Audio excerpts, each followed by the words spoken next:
We all have to stay alive just to be able to hopefully witness George Bush be tried and convicted for his crimes against humanity one day. Spite. That's the only way I'm able to make sense of what happened during Katrina without flying into a blind rage. Black people murdered for collecting food, our bodies burned by police, and thousands dead due to negligence. As everybody tries to rehabilitate George Bush as an old man who likes to paint and pass out candy, the South remembers. Don't get me wrong, local officials failed too. Mayor Ray Nagin delayed a mandatory evacuation until just days before landfall, and it left residents trapped without transport. The city's plan did call for school buses to help evacuate residents, but they sat idle, and FEMA advised against using them because they weren't air conditioned and promised replacements that were delayed and out of state. Now, Amtrak offered evacuation seats, but the city refused. Thousands of poor, elderly, sick, and residents with disabilities were abandoned. Federal failures, though, were far worse. The Bush administration was not just negligent, it was criminal. FEMA Director Michael D. Brown admitted that he didn't even know that there were starving people at the convention center until reporters asked him about it on live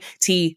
On the ground, doctors were told to mop instead of treating patients. Privately donated supplies were confiscated. Hospitals lost track of evacuated patients after FEMA replaced their ID bracelets. FEMA cut an emergency communications line in Jefferson Parish. Nearly 2,000 firefighters were sent to Atlanta instead of New Orleans and were forced to sit through seminars and community relations trainings while people died and needed help. FEMA ordered 91,000 tons of ice, $100 million worth to cool private food while people were hungry, hot, and thirsty. Bush and local government ignored warnings about levees that engineers and the National Weather Service had flagged as structurally unsound. Bush flew over New Orleans and described it as totally wiped out, but didn't set foot in the city until later. The vice president at the time, Dick Cheney, diverted power crews from hospitals to pipelines, prioritizing corporate infrastructure over human life. Bush's wife, Barbara Bush, helped funnel Katrina relief funds to her son Neil's software company. George Bush didn't give a damn about Black people, and neither did the media. Black victims seeking food were looters, while white victims were called survivors. FEMA trailers were sent to predominantly white neighborhoods, leaving Black communities like the lower Ninth Ward underserved.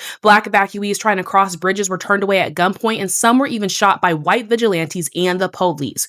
On September 2nd, 2005, a few days after Katrina, Henry Glover, an African-American resident, was shot as he was gathering supplies. He was later found burned in a Chevrolet Malibu near a police station. Now, New Orleans PD officer David Warren is the person that shot him from a second-story balcony. He was tried on federal charges related to the death, and he was found guilty, but eventually acquitted after a retrial. He don't think he did nothing wrong.